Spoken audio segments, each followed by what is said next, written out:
I'm not gonna yell. Sorry for all of you who enjoyed that. This episode was okay. It's not as terrible as the last 2 horrific episodes. Sorry guys, I promised I wasn't gonna yell. Let's tone it back a bit. So yes, the Godzilla Grimm, which is not Godzilla because if it were, they'd likely be sued, is the current problem. And the majority of the episode revolves around taking it down. How do you take it down with literally no episodes remaining and 10 minutes to do so? Silver eyes. So Weiss summons her Lancer and Ruby flies on it to try and use her silver eyes. We get a montage of the entire series in 2D form, and her eyes don't work. Panicked, she summons Jin to stop time, where she compliments Ruby about how clever that was. Are you kidding me? An all-knowing genie who knows literally everything, past, present, and I wouldn't be shocked if she knew the future, is impressed that she used the relic to stop time from being killed.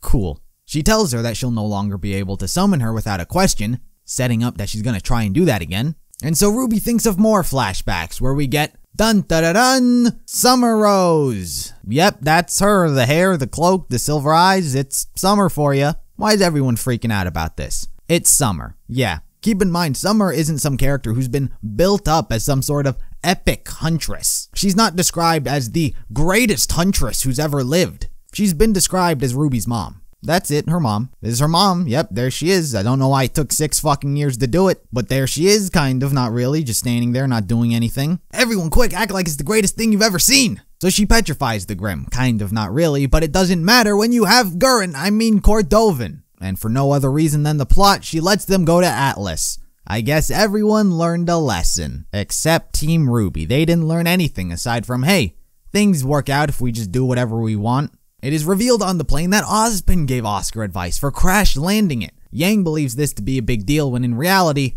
what'd you expect? If it wanted a twist, Ozpin should have been in control since the costume change. But that didn't happen. He and Oscar share a conscience. Yeah, I'd expect him to be peeping.